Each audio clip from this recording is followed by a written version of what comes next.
이메일 하나 받았는데 박범준 이름이 뭐죠? 김시영.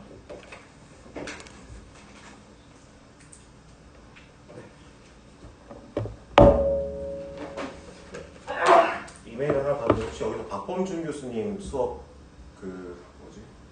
고분자 위생명과학인가? 분자 위생명과학인가? 그거 들으시는 거? 시험이 목요일이랑 겹친다고 얘기를 들은 것 같은데.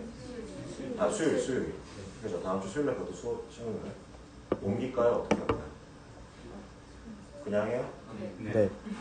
아. 이메일을 보내신 분은 굉장히 옮기는 쪽으로 의견이 모일 거라고 얘기하면서 그런 뉘앙스로 보내긴 했는데, 그럼 안 옮기고 그냥 하는 게 더 좋으신 분? 그대로 하겠습니다. 그렇죠? 배려를 해드린다고 해도 그런 분들이 그러시니까. 그리고 아마 시험은 여기랑 201호에서 나눠서 볼 계획이고, 시험 시간은 동일하게 3시부터인데 1시간이면 다 볼 거예요. 1시간이면 다 볼 거고, 종류는 뭐 여기서 어디 썼나? OX, 단답형, 빈칸넣기, 서술형, 이렇게 4종류로 나갈 겁니다. 서술형 그렇게 많지는 않을 테니까 시간에 맞게 여러분이 다 쓸 수 있게 시험 낼 테니까 너무 걱정하지 마시고 오늘 수업 진행하도록 할게요. 그래서 뭐 다른 시험이랑 관련해서 질문 있으시면 안 봤으면 좋겠죠. 나도 내는 거 귀찮아요. 평가를 해야 되니까. 그래서 지난 시간 이어서 오늘은 이제 마이크로팁을 관련. 왜? 할 말 있어? 저요? 예. 자, 지난 시간에 이어서 마이크로팁을 관련해서 얘기를 할 텐데, 오늘은 주로 이제 마이크로필라멘트에 모토프로테인인 마이오신이 있다면, 마이크로튜블에는 두 종류의 모토프로테인인 카이네신과 다이네인이 있다라고 지난번에 설명을 간략하게 했는데, 카이네신과 다이네인이 어떻게 작동을 하는지에 대해서 얘기를 해보고, 그 다음에 마이크로튜블로 구성이 되어 있는 굉장히 독특한 구조, 실리아와 플라젤라에 대해서 얘기를 하고, 마이토티까지밖에 막 안 했죠. 마이토시스의 앞부분에 대해서 간단하게 소개를 하고 더 자세한 내용은 다음 시간에 다루도록 하겠습니다. 자, 사람들이 생각을 할 때 이제 마이크로튜브를 이용을 해서 어떤 물가렐들이 이동을 할 것이다 하는 생각을 하고 있었는데, 과연 이게 어떠한 메커니즘에 의해서인지 아니면 막연하게 랜덤하게 방향성 없이 이동을 하는 건지를 알아보기 위해서 몇 가지 실험을 초창기에 진행했습니다. 지금 보시면 스파이널 코드, 척추죠. 척추에 연결되어 있는 굉장히 긴 이제 강도이온 셀에다가 이제 방사성 동위원소가 부착이 된 아미노산을 주입을 해주고 어떤 물질들이 어떻게 이동하는지를 살펴봤어요. 그랬더니 어떤 물질은 어느 방향으로 가고 어떤 거는 반대 방향으로 가고 이런 특이성을 가지고 움직이는 것을 알 수가 있었는데, 그 이후에 실제로 이제 지금 보시는 것처럼 라이브 이미징으로 엑손에서 어떤 올바렐들이 이동되는 것을 표시를 하고 살펴본 결과, 지금 보시면 교과서에도 나오는데 우선 주의해서 좀 잘 보실게요. 여기 좀 진한 동그라미 있죠, 이렇게. 각 시간대가 이제 일로 갈수록 시간이 지나가는 거예요. 근데 보면은 점점 두 개가 가까워지죠. 하나는 이쪽으로 가고 있고 하나는 이쪽으로 가고 있다는 얘기예요. 그리고 이 마이크로튜브, 엑손상의 마이크로튜브를 따라서 하나는 이쪽 방향으로 가고 하나는 이쪽 방향으로 가는 게 확인이 됐습니다. 이걸로 이뤄볼 때, 그러면은 이제 우리가 마이오신 같은 경우는 한쪽 방향으로만 움직이는 걸로 알고 있었죠. 얘기가 나왔었죠. 그렇다면 이 마이크로튜브를 이용을 하는 모터프로테인들은 양쪽 방향으로 올바르게 움직일 수 있구나. 근데 이게 서로 다른 모터프로테인에 의해서 조절이 됩니다. 그래서 보면은 이렇게 지난 시간에 말했었던 것처럼 이제 여기 뉴런셀을 보면은 셀 바디, 여기에 센트로점이 있을 것이고 마이크로튜블은 센트로점에서 대부분 뻗어나간다라고 얘기를 했었기 때문에, 그러면 이쪽이 마이너스 엔드가 되겠죠. 그리고 이쪽 끝이 플러스 엔드가 될 거예요. 그 얘기는 이쪽에서 이렇게 가는 모터 프로테인, 아니면 그 방향성, 이 개념이 한 가지가 생길 수 있고, 반대 방향, 끝에서 셀 바디 쪽으로 즉 플러스 엔드에서 마이너스 엔드로 움직이는 방향성. 이렇게 두 가지 방향이 있는데 이거를 저희가 정의를 할 때는 이제 예를 들어서 플러스 잠깐만요. 반대로 쓴 거죠? 이거 반대로 썼네요. 죄송합니다. 자, 마이너스 엔드에서 플러스 엔드로 가는 거를 안트로그라이드라고 얘기를 하고 반대 방향 마이너스 엔드에서 플러스 엔드에서 마이너스 엔드로 가는 것을 레트로그레이드라고 합니다. 이거 지금 반대로 쓴 거예요. 제가 잘못 쓴 거예요. 그런데 이런 움직임이 이제 인비트로에서 실험을 진행을 할 때 반드시 필요한 물질이 바로 ATP. 두 가지 방향성 모두 어떤 올가넬들이 움직이는 데, 마이크로튜브를 타고 움직이는 데 있어서 꼭 필요한 물질 중에 한 가지는 ATP이고 이로부터 우리가 또 생각을 할 수 있죠. 이것은 ATP를 이용한 모터 프로테인으로 인해서 작동할 것이다. 라는 것을 생각해 볼 수가 있습니다.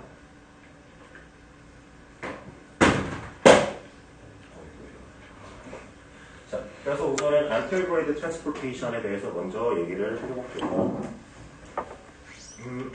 안테로그레이드 트랜스포테이션을 담당하는 모터 프로테인은 카이네신이라고 합니다. 마이너스 엔드에서 플러스 엔드로 이동을 하는 거죠. 이쪽으로 이렇게 가는 걸 의미를 하죠. 이 카이네신이 처음 밝혀진 실험에 대해서 교과서상에 간략하게 설명이 나오는데 사람들이 뉴런에서 올가넬과 사이토존 그리고 마이크로튜브를 각각 추출해냈습니다. 그리고 섞었더니 어떤 올가넬이 안테로그레이드 방향으로 움직이는 것을 확인할 수가 있었죠. 그래서 이것의 조합을 조금씩 바꿔봤어요.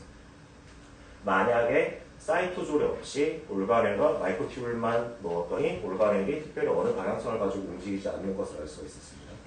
그 얘기는 사이토졸에 있는 무언가가 필요하다는 얘기겠죠. 그리고 사이토졸을 같이 있는데 여기에 ADP만 넣었을 경우로 실험을 해보니까 올가넬이 마이크로튜브에 붙어있지도 않고 움직이지도 않았어요. 그 얘기는 ADP만으로는 안 된다는 얘기고 그리고 여기 있는 AMP, PNP 이거는 이제 ATP의 아날로그인데 ATP처럼 하이드롤라이시스가 일어나지는 않는 몰레큘입니다. 결합만 하는 거예요. ATP가 결합을 해놓으니까 올가넬이 마이크로튜브에 붙어는 있어요. 근데 이동을 하지는 못하는 거죠. 그 얘기는 ATP가 뭔가 어떤 단백질이 여기서 우리가 알고 있죠. 카이네신이라는 단백질이 ATP가 결합을 하고 그리고 그 ATP가 하이드롤라이시스가 될 때 이것이 몰레큘이 특정한 방향으로 이동을 한다는 것을 알 수가 있습니다. 이렇게 해서 카이네신을 처음 발견을 하고 난 이후에 지금까지 많이 연구가 진행이 돼서 이렇게 큰 구조가 이미 밝혀졌어요. 카이네신 1 같은 경우는 이제 헤비체인 다이머라고 해서 이렇게 다이머가 있죠. 헤드 부분이 있고 링커 부분이 있고 이렇게 있고 거기에 이제 라이트 체인 두 개의 라이트 체인이 이렇게 붙습니다. 이런 구조로 되어 있고 헤비 체인에서 헤드 부분이 이제 소위 말하는 마이크로튜브에 붙는 위치 그리고 그러니까 발로 생각하시면 됩니다. 그렇죠? 푸시라고도 표현을 많이 하는데 이 헤드 부분이 이제 마이크로튜브에 붙어서 걸어가는 역할을 해주는 위치이고 이 여기에 또 ATP가 그리고 ADP가 결합을 할 수가 있죠. 그리고 중요한 거는 링커입니다. ATP가 뒤에서 더 자세히 설명을 할 텐데 ATP가 헤드에 결합을 하고 하이드롤라이시스가 일어나서 ADP로 바뀌고 ADP가 빠져나가고 다시 ATP가 붙는 이 일련의 과정 동안 그 구조가 바뀌면서 링커가 스윙을 해요. 이렇게 옮기거든요. 돌면서 여기 있는 헤드 부분이 따라서 도는 형식으로 운동성을 가지게 됩니다. 곧 나올 거예요. 이렇게 되는데 지금 말씀드렸던 것처럼 이제 카이네이신은 결국 마이너스 엔드에서 플러스 엔드로 안테로그레이드로 운동성을 가지는 모터 프로테인이고 카이네이신의 경우는 이 링커 프로테인과 지금 베이스클에 붙어있는 리셉터 즉 카이네이신이 특별하게 인지를 할 수 있는 리셉터 프로테인이 있으면 이렇게 결합을 해서 마이크로튜브를 위해서 걸어가죠. 이렇게 운반을 해나갑니다. 중요한 거는 직접 결합을 한다는 거죠. 카이네이신 자체가. 지금까지 알려진 바에 따르면 카이네이신은 굉장히 다양한 패밀리로 구성이 되어 있는데 총 14개의 패밀리로 구성이 되어 있고 특히 사람의 경우는 총 45개의 유전자의 이 14개 패밀리의 카이네이신 프로테인들이 이제 인코딩 되어 있습니다. 대부분의 카이네이신 프로테인들, 그 대부분의 패밀리들은 지금 앞에서 설명드린 것처럼 카고 트랜스포테이션, 특정한 올가넬을 붙잡고 마이크로튜브를 따라서 이렇게 걸어갑니다. 즉 원하는 위치에 갖다 주는 역할을 대부분 많이 하죠. 뭐 굳이 올가넬 아니어도 다양한 뭐 크로모즘일 수도 있고 어떤 다른 몰레큘일 수도 있어요. 근데 좀 색다른 두 종류가 있다면은 지금 여기 나오는 카이네이신 5랑 카이네이신 13이에요. 자, 지금 보시면은 제가 아까 말씀드렸던 카이네이신 1 같은 경우는 헤비 체인 2개랑 라이트 체인 2개 결합해서 이 윗부분에서 결합을 한다고 말씀드렸죠. 지금 보시면 카이네이신 2 같은 경우도 이거 같은 경우는 호모다이머인데 헤비 체인 2개가 같은 단백질이에요. 이거 2개가 꼬여 있는 건데 카이네이신 2는 다른 단백질 2개가 지금 결합이 되어 있어서 이거랑 비슷한 형태가 되기는 했죠. 마찬가지로 카보를 붙잡고 운반을 합니다. 근데 보시면 카이네이신 5는 지금 이렇게 헤드가 양쪽으로 있죠. 이래서 이런 카이네이신 5는 바이폴라리티를 가지고 있다고 얘기를 하는데 자, 지금 보시면 마이크로튜브를 가운데 이렇게 껴들어가서 둘 다 여전히 플러스 방향으로 이동을 하는 성향이 있어요. 그렇게 되니까 얘네들이 중간에 들어가서 이제 스스로가 무엇을 잡고 걸어가는 것보다는 이제 마이크로튜브 2개를 이렇게 반대 방향으로 밀어주는 슬라이딩을 해주는 기능을 많이 합니다. 마이토시스 나올 때 많이 나올 거예요. 그때 더 자세히 얘기를 하도록 하고 여기 있는 카이네이신 30는 지금 보시면 조금 링커 부분이나 이렇게 홀 도메인 부분 이 중간에 긴 부분이 잘 보이지 않죠. 근데 이 카이네이신 30는 굉장히 좀 유니크한 것이 모터 액티비티는 존재하지 않고 그리고 대신에 마이크로튜브에 붙어서 마이크로튜브의 디폴리머라이제이션을 요구를 합니다. 이 단백질, 이 카이네이신 자체도 마이토시스를 다룰 때 더 자세히 얘기를 하도록 합니다. 그리고 약간 카이네이신 14 같은 경우는 이제 반대 방향, 마이너스 엔드에서 플러스 엔드로 가는 것이 아니라 마이너스 엔드 방향으로 운동을 하는 특징이 있다고 합니다. 여기 말고는 좀 특별하게 언급되진 않는 것 같아요. 그것에서. 자, 그러면 마이크로튜브 상에서 어떻게 카이네이신이 이동을 하는가를 단계별로 알아보도록 하겠습니다. 우선 두 가지 용어를 좀 여러분들이 친숙했으면 하는 것이 지금 리딩 헤드랑 트레일 헤드라고 이렇게 나와요. 근데 리딩 헤드는 쉽게 얘기해서 앞에 있는 헤드고 트레일 헤드는 뒤에 있는 헤드 부분입니다. 근데 우선 맨 처음 단계, 이제 뉴클리오타이드가 리딩 헤드에는 존재하지 않는 상황. 이때는 이 헤드 부분이 마이크로튜브를 굉장히 단단하게 결합을 하고 있고 뒤에 있는 트레일 헤드에는 ADP가 주로 결합이 되어 있는데 이때는 이제 ADP랑 헤드가 결합이 되어 있을 때는 좀 약하게 결합을 하고 있습니다. 즉 뒷발을 뗄 준비를 해놓은 상태라고 생각하시면 될 것 같아요. 그래서 첫 번째로 ATP가 리딩 헤드에 결합을 하면은 이때 굉장히 단단하게 계속 결합을 유지를 하고 근데 이 결합 때문에 몇 가지 영향을 미치는 것이 다음 단계에서 나옵니다. 헤드 부분에 리딩 헤드 부분에 ATP가 붙으면 여기에 구조가 바뀔 수 있겠죠. 그리고 이 컨포메이셔널 체인지는 결국 링커에도 영향을 미칩니다. 그렇게 되면 뒷부분 이제 트레일 헤드와 연결이 되어 있는 링커 부분이 앞으로 스윙을 해요. 그러면은 링커가 스윙을 하면은 거기에 붙어있는 헤드도 따라서 스윙을 하겠죠. 그래서 이렇게 있던 것이 이런 식으로 앞으로 오게 됩니다. 이따가 동영상 보시면 좀 더 이해가 쉬울 겁니다. 그래서 링커가 스윙을 하고 따라서 이제 트레일링 헤드도 스윙을 해서 앞으로 위치하게 되는 거죠. 그럼 이렇게 돌아서 한 바퀴 오는 거죠.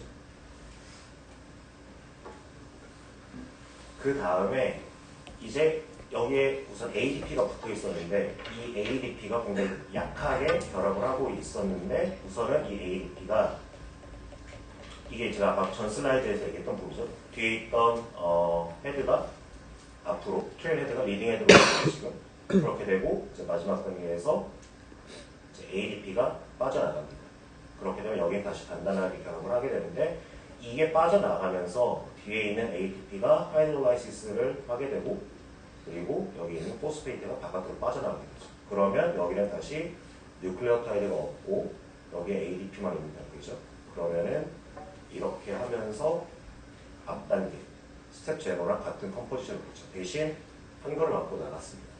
이렇게 스윙을 해서 한번 넘어갈 때마다 이제 16나노미터씩 앞으로 나간다라고 얘기를 해요.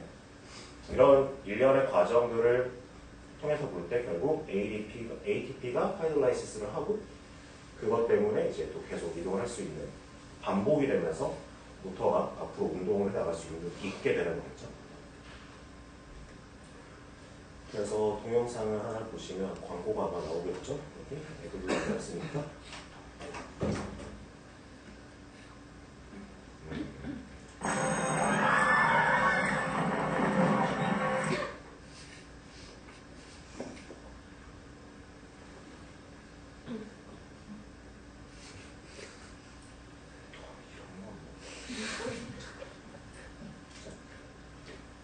제가 아까 말씀드린 때 링커가 스윙을 해서 앞으로 간다고 얘기했어요. 근데 이렇게 보시면 지나갔죠. 보면 이렇게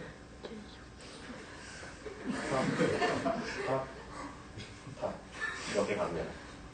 그냥 이거가 좀 특이한 부분이어서, 왜냐면 다른 마이오신도 그렇고 되게 유명한 분 나오시죠? 나오시는 거. 자, 마이오신도 그렇고 뒤에서 볼 다이네인도 그렇고 약간 앞으로 정방향으로 이렇게 가는 느낌이라면 이건 약간 스윙을 하면서 가기 때문에 좀 특이점이 있어서 딱 그거 보여드리려고 동영상 올린 거예요. 자, 그래서 조금 정리를 해드리면 특징이 있죠. 어쨌든 시간에 최소한 하나의 헤드는 계속 마이크로튜브에 굉장히 단단하게 결합을 하고 있습니다. 그리고 각 단계, 뉴클리어 타이드가 없을 때, 그리고 ATP가 결합했을 때 ADP랑 포스페이트, 하이드롤라이시스 이후에 ADP랑 포스페이트가 같이 존재하고 있을 때, 이때는 굉장히 강하게 마이크로튜브에 결합을 하고 있습니다. 하지만 포스페이트가 빠져나가고 ADP만 남아있는 상황이 되면은 결합이 조금 약해지고 컨포메이션 체인지에 의해서 스윙을 할 때 같이 딸려서 앞으로 나갈 수 있는 상황을 준비하고 있는 거죠. 그리고 이런 특징 때문에 각 두 개의 이 헤드가 독립적으로 움직이는 게 아니라 상호간에 커뮤니케이션을 하면서 링커를 통해서 커뮤니케이션을 하면서 이렇게 앞으로 운동을 해 나갈 수 있는 특징이 카이네이신에서 볼 수 있는 점이라고 할 수 있겠습니다. 그리고 평상시에 카이네이신은 그렇게 액티브한 상태로 있지는 않아요. 액티브한 상태로 항상 준비하는 것이 아니라 이렇게 접혀있는 상태로 사이토플라즘이 있습니다.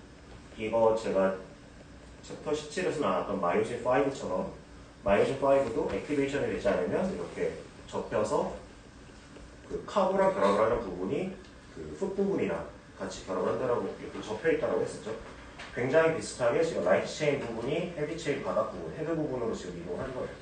이렇게 있다가 카이네이신 리셉터가 존재하는 베이시클과 인터랙션을 하게 되면은 쫙 펴지게 되고, 그러면서 이제 이러한 구조적인 특이점 자체도 마이크로튜브에 잘 붙어서 이동을 할 수 있게 준비를 해주기 때문에 이러한 방식으로 접착적이 펴지면서 카보랑 결합을 하고 인터랙션하고 결합하고 펴지고 그러면서 이동을 하는 식으로 이렇게 운동을 합니다.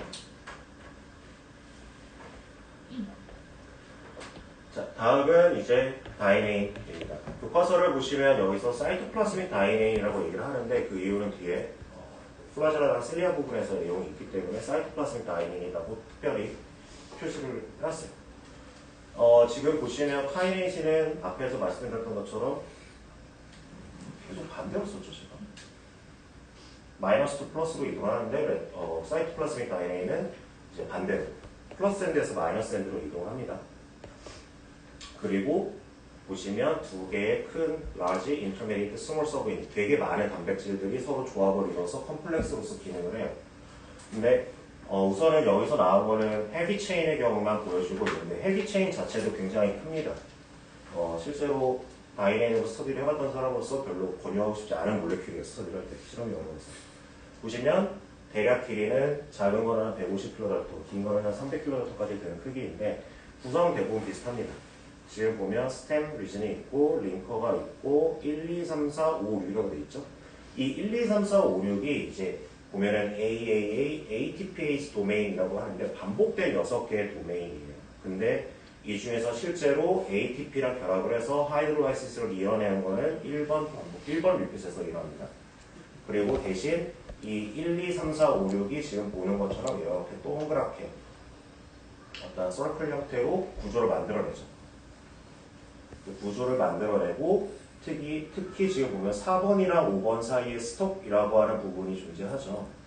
이 스톡이 쉽게 얘기해서 아까 카이네이신에서 헤드처럼 마이크로튜브가 인터랙션을 하는 위치입니다. 그래서 좀 길은 이런 구조로 되어 있죠. 그리고 여기 보면은 잘려놓은데 마이크로튜브 바이닝 도메인이 이 스톡의 끝부분에 이렇게 위치합니다. 상대적으로 카이네이신에 비해서 모터 프로테인이 어떻게 작동을 하는지 다이네인에서는 잘 알려지지 않았어요. 앞에서 제가 괜히 했던 얘기 아니라 이거에 대해서 우선은 컴플렉시티 자체도 문제고, 왜냐면 여러 종류의 몰레큘들이, 단백질들이 조합을 이루기 때문에 컴플렉시티의 문제도 있고, 또 다른 하나는 이거 자체에 대한 메커니즘을 연구를 하는 그 백그라운드가 조금 지금 부족한 상황이어서 잘 밝혀지지는 않았습니다. 근데 교과서 나온 거를 최대한 정리를 해서 지금 보여드리는 게 지금 이렇게 순서를 나눠볼 수 있을 거예요.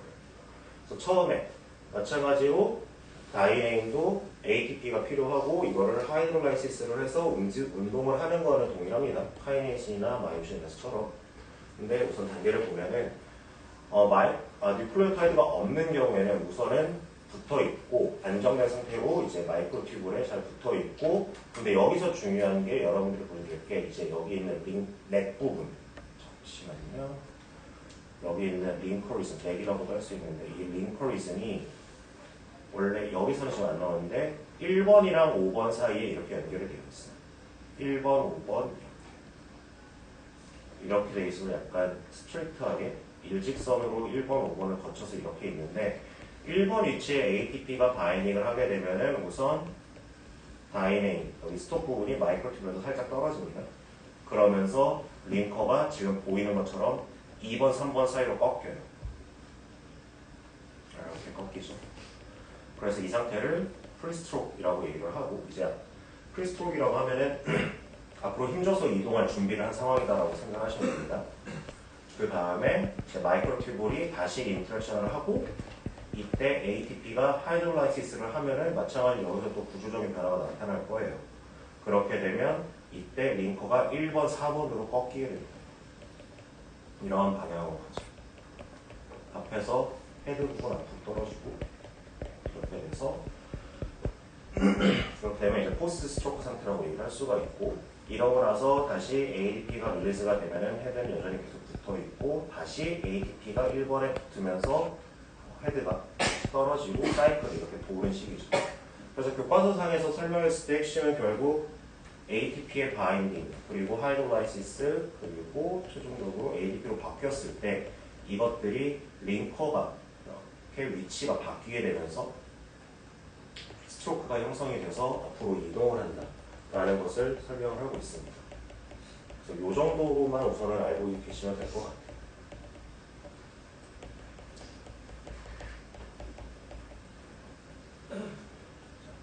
근데 제가 아까 말씀을 드렸을 때 이제 카이네이신은 그 라이트 체인 부분에서 카고상에 존재하는 리셉터랑 직접 결합을 해서 잡고 이동을 스스로 할 수 있다고 얘기를 했었죠. 하지만 다이네인의 경우는 그렇게 운동을 하지는 못합니다. 그래서 다이네인이 카고랑 결합을 하고 운동을 해서 운반을 하는 데에는 다이나이틴이라고 하는 컴플렉스가 필요해요.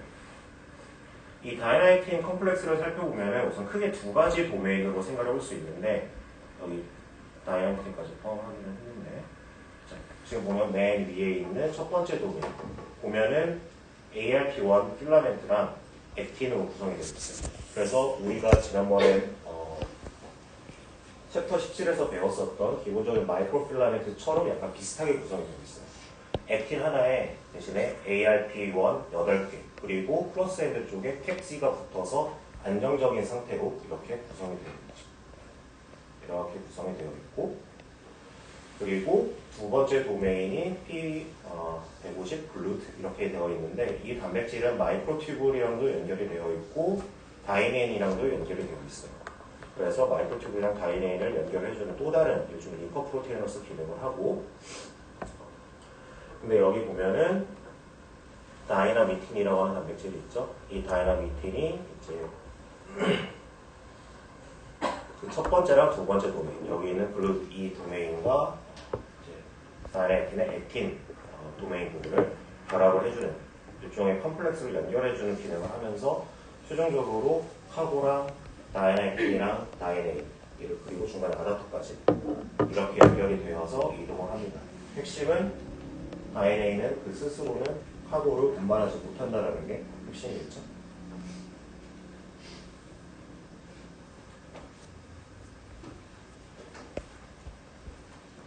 자, 근데 지금 보면은 마이크로튜블 같은 경우는 마이크로튜블 오르가나이제이션 센터에서 뻗어나간다고 했었죠. 그리고 이제 MTOC, 여기 오르가나이제이션 센터 같은 경우는 대부분 많은 경우가 센트로좀이라고 말씀을 드렸어요. 센트로좀이 세포 내에 있는 뉴클레어스 근처에 위치한다는 걸 볼 때 결국 셀의 바깥쪽, 세포의 외곽 부분으로 뻗어나갈수록 거기는 플러스 엔드가 될 거고 가운데 부분은 마이너스 엔드가 되겠죠. 근데 특정한 몰레큘 아니면 올가넬, 예를 들어서 여기 있는 골지 같은 경우는 안 들어가니까 시크리션을 해야 되는 베지클 같은 경우 그런 경우는 여기에서 골지에서 만들어졌다가 바깥쪽으로 나가야 되겠죠. 이런 경우는 마이너스 엔드에서 플러스 엔드로 이동을 해야 되니까 당연히 이때는 카이네이스 패밀리 프로테인들이 이러한 운동성을, 움직임을, 트랜스포테이션을 조절을 하겠죠. 그에 반해서 이제 ER 골지 컴플렉스, 인터메디인 컴플렉스 같은 경우는 이제 외부에서 들어온 ER 매트리얼들이 안으로 이동을 해야 한다든지 아니면 엔도소멀 베시클들 같은 경우도 외부에서 들어온 것들이 결국 센트로좀 안으로 가까이로 이동을 해야 되니까 이때는 플러스 엔드에서 마이너스 엔드로 이동을 해야 되니까 다이네인은 아마 이용을 해야 될 거예요. 즉 올가넬이 어느 방향으로 가야 되느냐에 따라서 우리가 직관적으로 다이네인을 이용을 할 것인지 아니면 카이네이스를 이용을 할 것인지 예상을 할 수가 있습니다. 하지만 특정 올가넬이 단순히 하나의 모토 프로테인에 의해서 한쪽 방향으로만 이동을 하는 것은 아니에요. 예를 들어서 여기에 있는 피그먼트 그래뉼 같은 경우는 지금 보시는 것처럼 양쪽 방향으로 화살표가 되겠죠. 이 얘기는 플러스 엔드 쪽으로, 즉 셀 콜텍스, 셀 외곽으로 갈 수도 있고 마이너스 엔드, 가운데로 모일 수도 있다는 것을 의미합니다.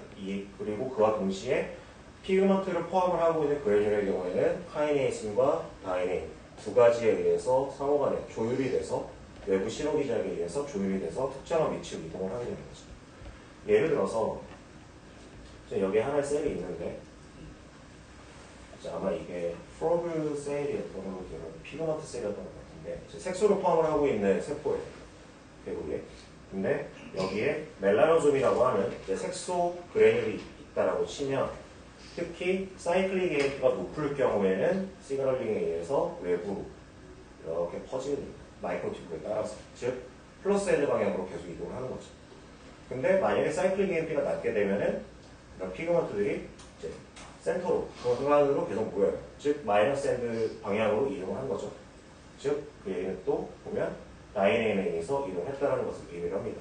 근데 이 기장에서 살펴보니까 카이네이신 2랑 다이네인이 이제 다이나믹에 같이 붙어 있어서 운동성을 시그널에 따라서 조절했다라는 것이 나중에 확인이 됐어요. 이 얘기는 결국 특정한 그래뉼이 외부 신호 기장에 따라서 양쪽 방향의 양쪽 방향으로 운동이 가능해지고 그것으로 미뤄 볼 때 두 종류의 모토 프로테인에 동시에 영향을 받을 수 있다는 것을 의미하는 결과라고 할 수 있겠습니다.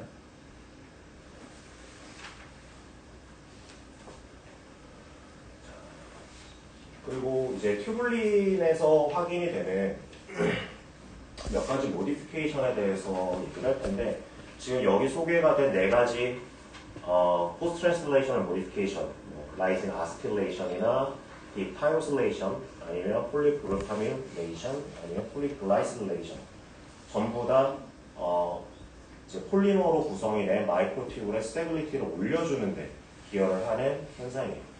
근데 앞에 있는 두 가지, 라이신의 아세틸레이션이나 아니면 타이로신이 제거가 되는 C 터미너스 말단 부분에 존재하는 타이로신이 빠지는 경우는 대부분 이제 알파튜블린, 대부분의 알파버스에서는 알파튜블린에서만 확인이 되는 현상이라고 얘기를 합니다.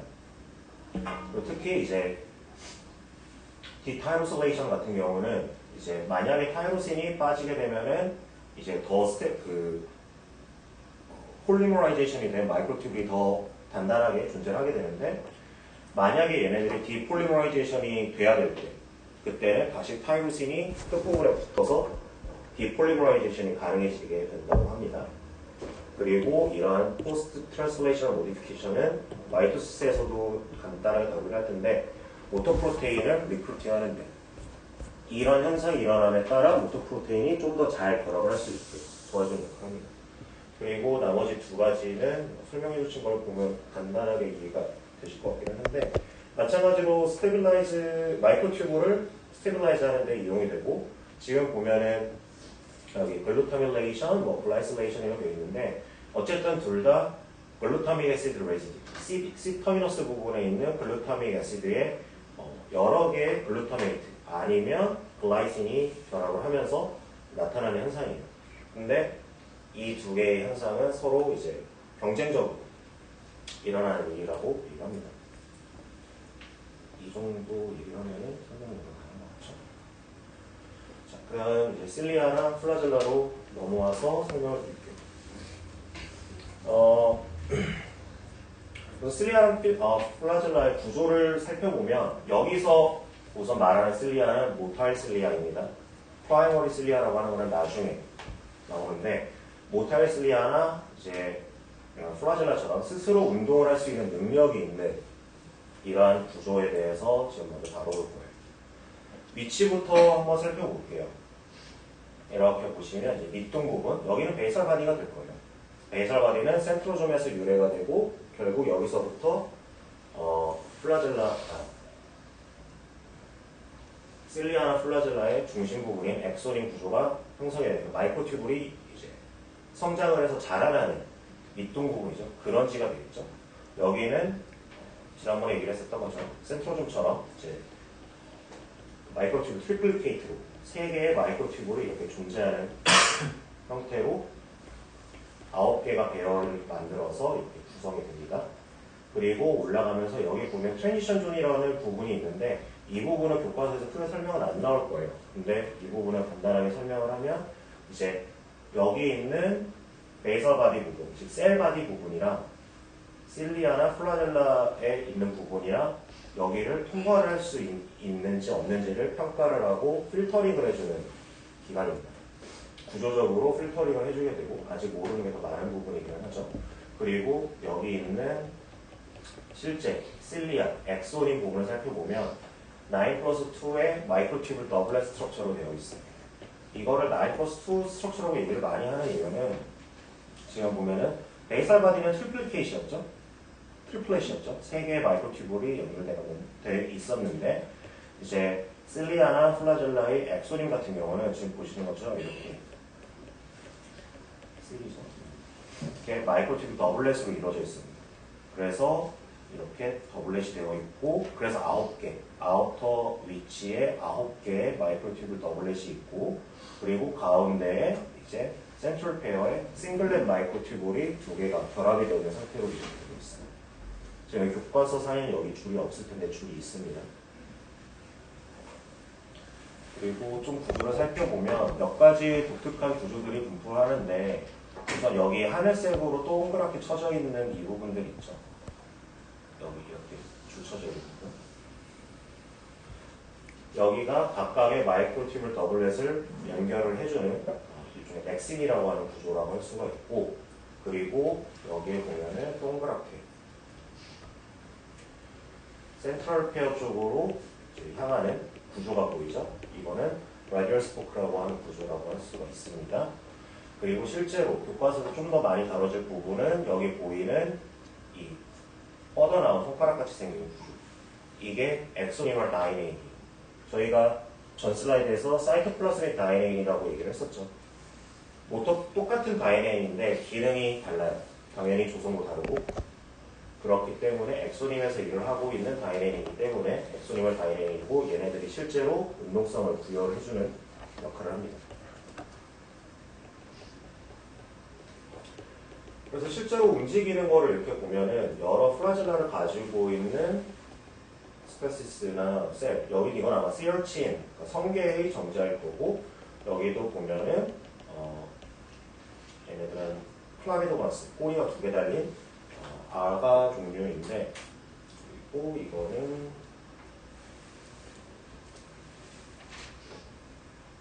실제로 마우스처럼 움직이는 거죠.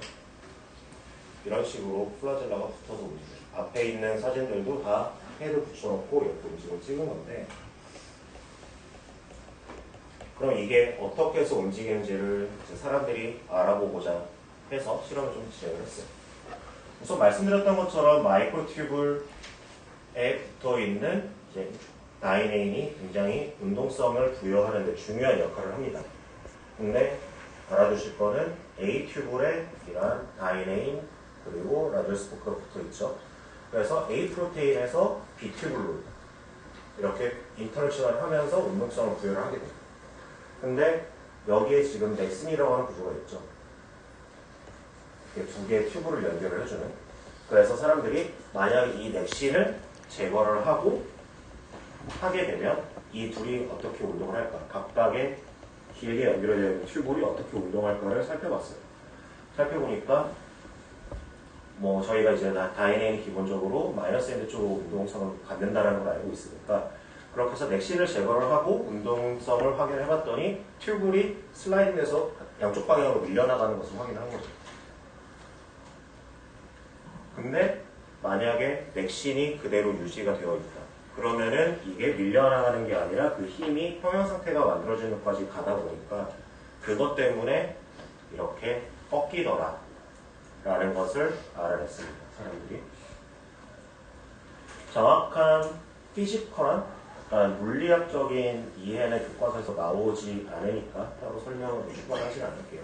대신 중요한 건 넥신이 있기 때문에 이렇게 마이너스 엔드로 운동을 하려고 하는 고정된 다이네인이 진행을 하더라도 이게 휘는 수준에서 이렇게 유지가 되는 거죠. 만약에 넥신이 없으면 그러면 당연히 아래 구조가 다 망가지겠죠. 그리고 이때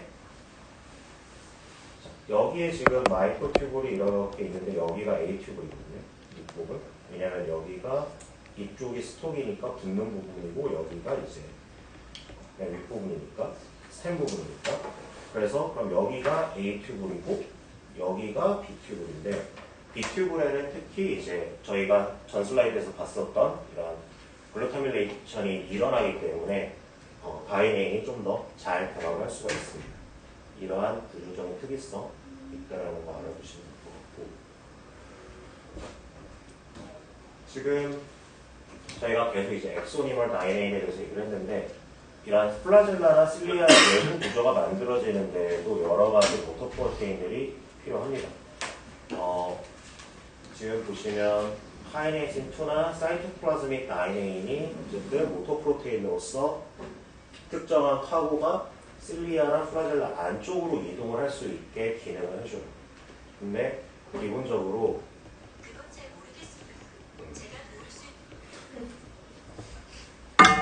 그래서 모터 프로테인들이 있는데 그거 외에 사람들이 그 이전에 어떻게 해서 특정한 물질들이 테일 안으로 이동을 할 수 있을까를 보기 위해서 테일의 단면을 EM을 찍어봤어요. 전장미형 사진을 찍어보니까 여기에 뭔가 이렇게 트레인 구조라고 그때는 표현을 많이 했는데 이렇게 뭔가 되게 딱 눈에 띄는 일렬로 배열된 어떤 구조가 확인이 된 거죠. 이거를 사람들이 처음에는 IFT, 인트라플라젤라 트랜스포터라고 하는 물질들의 컴플렉스로 명명을 했습니다. 그리고 시간이 지나면서 이거를 이루고 있는 단백질들이 뭔지도 확인을 했죠. 그리고 더 이후에 이 IFT라고 하는 단백질이 여기에서 저희가 전 슬라이드에서 배웠던 카이네이신이나 아니면 사이토플라스믹 다이네인이랑 결합을 해서 특정한 위치로 필요한 카고들을 보내줄 수 있다는 것까지 확인이 됐어요. 근데 당연히 플라젤라 팁이니까 플러스 M이 되겠죠? 여기가 마이너스 M이 되겠죠? 그러면은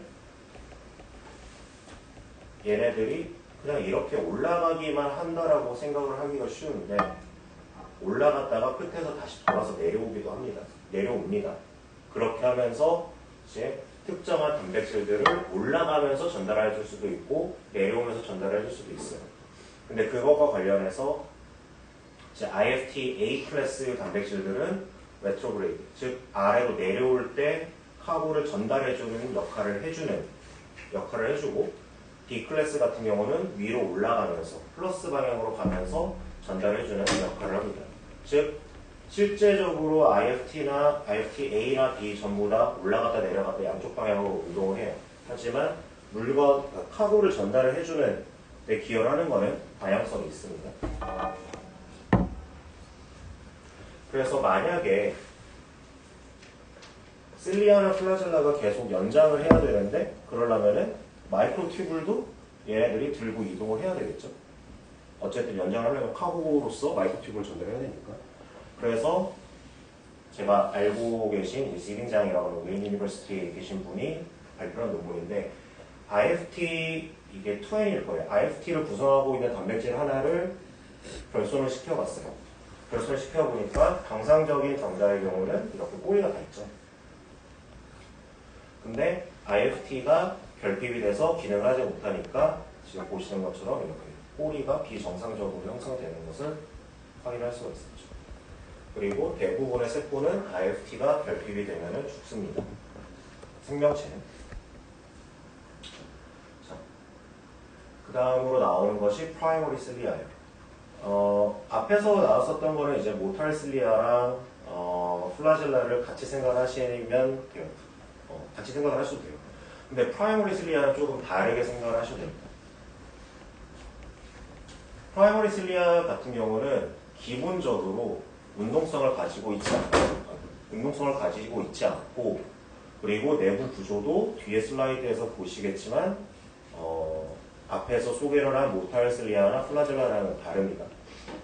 대신에 얘네들은 대략 한 2000년대 초반부터 보고됐었던 내용이 좀 세포 안에서 있는 센서리 안테나로 외부의 신호를 인지하는 데 주된 역할을 하고 있다고 알려져 있었죠.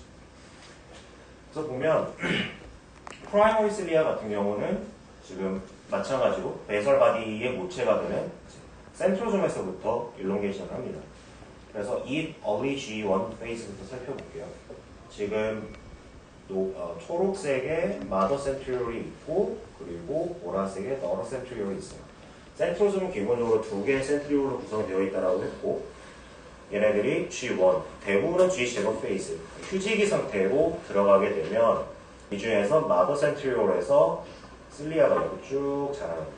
그래서 여기 지금 보이시는 게 녹색으로 이렇게 뻗어나오는 게 실리아예요. 여기서도 이렇게 뻗어나온 게 실리아고 얘네들이 이렇게 사이클이 이제 G0 페이스에 들어가면 멈춰 있거든요. 셀 사이클이 멈춰 있는데 얘네들이 다시 사이클을 리뉴가 되면서 S 페이스로 넘어가게 되면 유지를 하다가 이때 센트리올이 각각 마더 센트리올과 너러 센트리올이 각각 또 이제 센트리올을 카피를 하죠. 듀플리케이션을 하면서 이제 마이토시스를 시작할 수 있는 단계로 이동을 하게 됩니다. 두 개의 센트로좀으로 듀플리케이션 되는 과정이 이렇게 나타납니다. 그래서 제가 말씀드렸던 프라이머리 실리아의 구조예요. 센트럴 페어가 존재하지 않죠. 그리고 이너 다이내남, 아우터 다이내남도 없어요. 넥신 스트럭처도 없고 라디오 스포크도 존재하지 않습니다. 다만 이렇게 9+0 스트럭처라고도 얘기를 많이 하는데 이렇게 실리아로 존재하는데 여기에 있는 실리아 멤브레인에 엄청나게 많은 리셉터와 채널 그리고 트랜스포터들이 존재를 해요. 얘네들이 이렇게 삐죽 나와서 시그널링 안테나로서 잘 작동할 수 있는 거는 상대적으로 좁은 부위에 밀집된 단백질들이 신호를 인지할 수 있는 단백질들이 존재를 하고 그리고 표면적이 넓죠. 그렇기 때문에 효율적으로 외부의 신호를 받아들일 수 있기 때문에 센서리 안테나로서 기능을 한다고 많이 알려져 있습니다. 대표적으로 패치work 시그널링 저희 챕터 16에서 배웠었죠. 패치work 시그널링 거기서 특별히 실리아의 경우에 패치work 시그널링이 어떻다라고 얘기가 나왔었어요. 가장 많이 연구된 부분이기도 합니다. 그리고 지금 보시는 게 이러한 실리아가 손상이 되었을 때 나타날 수 있는 병변이에요. 가장 이런 것들을 다 묶어서 이제 실리오패티라고 얘기를 하는데 보면은 데논 모탈 실리아, 프라이머리 실리아가 문제가 있으면 대표적으로 레티나 디스트로피. 눈에도 문제가 생길 수 있죠. 이제 레티나도 보신 분은 아실 수도 있는데 거기 슬리아가 있어요. 그래서 눈에 이상이 생기고 안 들리고 냄새 못 맡고 에너지 메타볼리즘 그리고 키드니도 있죠. 이제 PCD라고 하는 폴리시스토닉 키드니 디펙트도 나타나고 PKD, 폴리시스토닉 키드니 디지즈 이런 것도 나타나고 뭐 헤파틱 디지즈 간에도 문제가 생기고 뭐 여러 가지 브레인의 디펙트도 생기고 정말 다양한 형태로 질환이 생기게 됩니다. 자, 이제 마이토시스에서 간단하게 얘기를 하고 마치도록 할게요.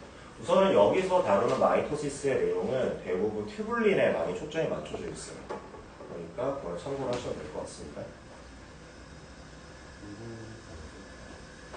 자, 우선은 앞에서 프라이머리 실리아 내용을 다룰 때도 얘기를 했지만 이제 S페이지로 넘어가면서 즉 인터페이스 거치고 S페이지 넘어갈 때 이미 듀플리케이션이 되어 있는 상태죠.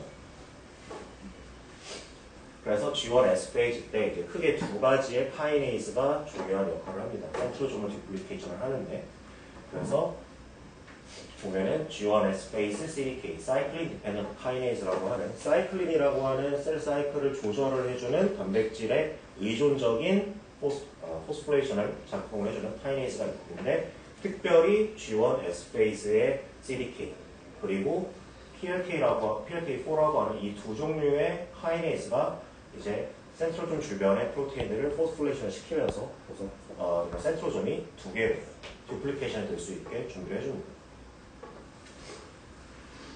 그리고 마이토시스 페이지로 넘어가면 이제 여기 각각 듀플리케이션이 되면은 어쨌든 여기에서 여기 있던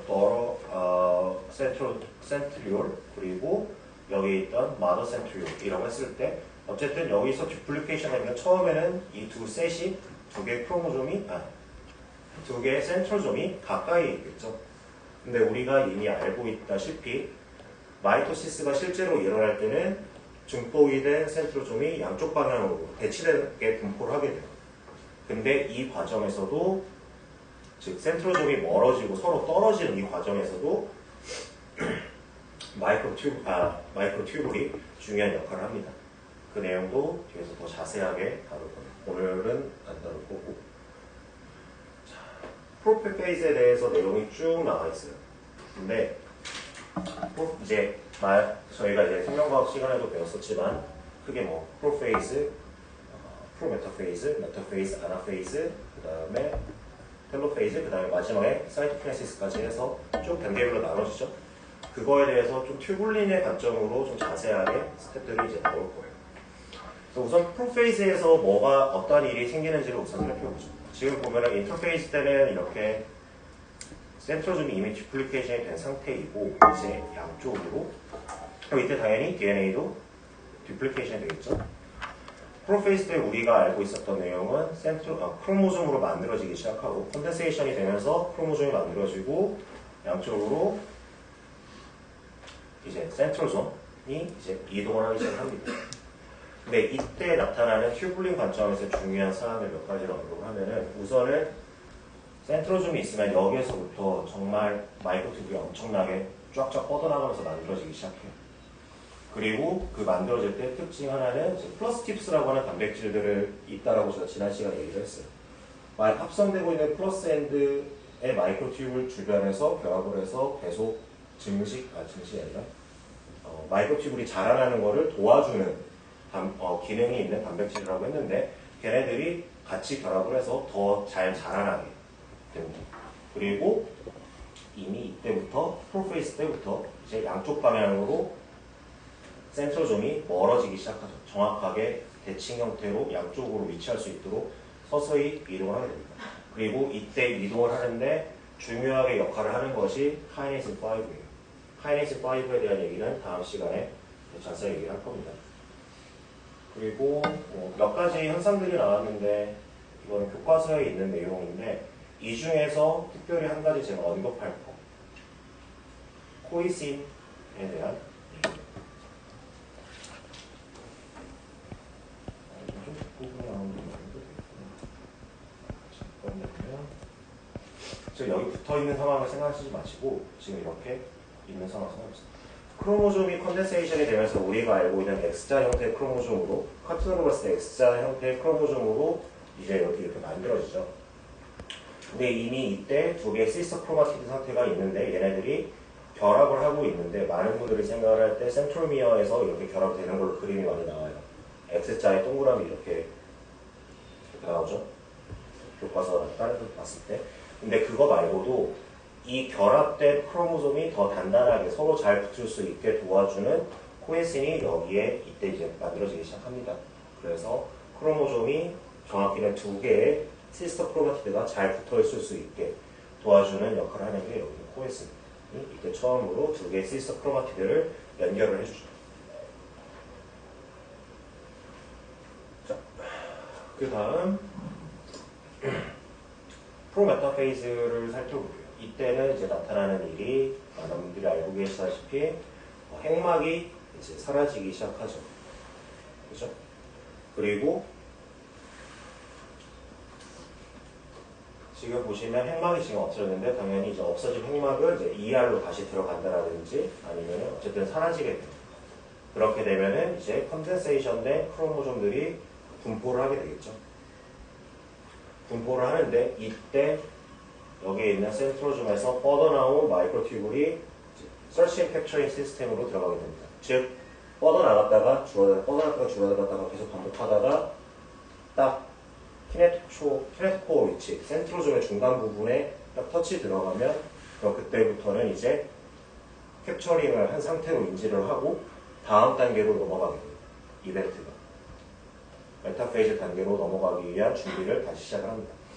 결국 여기서도 중요했던 것은 튜블린이 크로모솜에 결합을 해서 키네토코어랑 연결을 시작하는 것이 이제 프로메타페이즈에서 나타나는 현상이고, 메타페이즈의 경우는 결국 모든 크로모솜이 중간 부분에 이렇게 쭉 일렬로 정렬을 하는 거죠. 그리고 그 다음 아나페이즈는 우리가 알고 있을 때 이제 두 개의 시스터 크로마티드가 양쪽 방향으로 떨어져서 분리가 되는 단계잖아요. 근데 이때 몇 가지 디테일한 몰레큘들이 뒤에서 더 설명이 나올 거예요. 아나페이즈 프로모린 컴플렉스, 사이클로솜이라고 해서 얘네들이 액티베이션이 되면 이제 실제로 아나페이즈 상태인 거를 인지를 하고 튜블린이 또 그거에 맞춰서 변형이 됩니다. 다이나믹스가 변화를 해요. 변화를 해서 결과론적으로는 분리가 된 시스터 크로마티드가 양쪽으로 이동을 하게 되고, 더 이거 외에도 추가로 나타나는 현상이 맨 처음에 이렇게 센트로솜이 양쪽으로 분포를 하는데 이 위치에서 센트로솜 자체도 더 멀리 벌어져요. 양쪽 방향으로 더 다가가요. 이것도 마찬가지로 튜블린에 의해서, 튜블린과 연계가 된 모터 프로테인에 의해서 작용을 합니다. 이 단계를 아나페이즈 B, 그리고 아나페이즈 A가 아까 말씀드렸던 크로마티드가 두 개가 쪼개져서 멀어지는 단계, 아나페이즈 B가 센트로솜이 더 멀어지는 단계. 이 두 단계를 통해서 최종적으로 절반씩 이렇게 나눠지게 되죠. 디테일한 내용 뒤에 다 나와요. 다음 시간에 다 다룰 거예요. 여기는 오버뷰입니다. 그리고 텔로페이즈.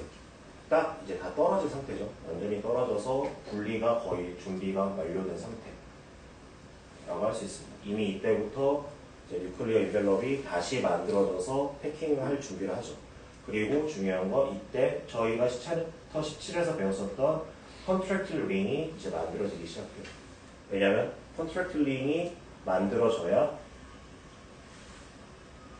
여기서 보는 것처럼 사이토키네시스가 완료가 되면서 두 개의 세포로 딱 나눠지게 되는 거죠. 일련의 과정을 이제 각 스텝별로 자세하게 다루는 것이 다음 시간에 마이토시스에 대해서 다룰 때 나오게 될 거예요.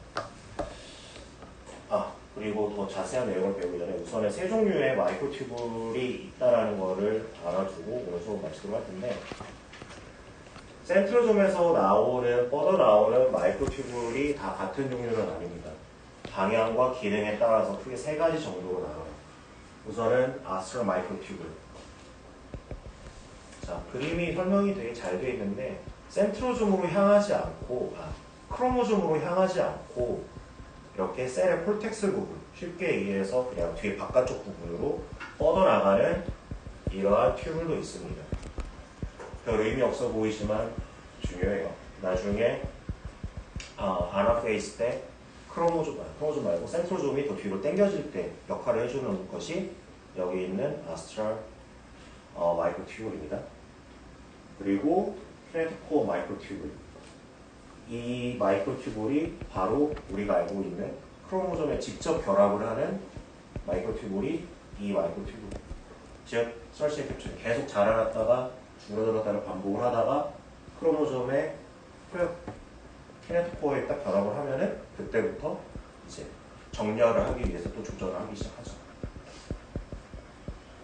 그리고 아나페이즈 A 때 직접 결합이 된 시스터 크로마티드를 각자의 폴로 이쪽과 이쪽으로 떨어뜨려서 당겨주는 역할을 하는 것이 키네토코어 마이크로튜브입니다. 그리고 마지막으로 폴라 마이크로튜브. 그러니까 크로모좀과 결합을 한 마이크로튜브는 아니에요. 근데 양쪽 방향에서 뻗어나왔는데 둘이 굉장히 물리적으로 가까운 거리에 위치를 하고 있는, 즉 이렇게 두 개, 뭐라고 해야 되나? 결합은 되지 않고 가운데로 이렇게 뻗어나간 튜블들이 얘네들 다 크로모좀이랑 직접 연결을 하진 않았지만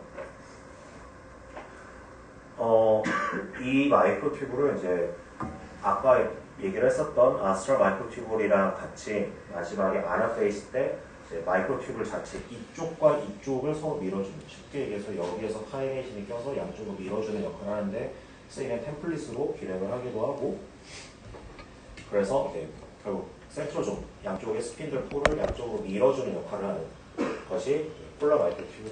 특징은 가운데 있는데 크로모좀이랑 연결되어 있지 않다.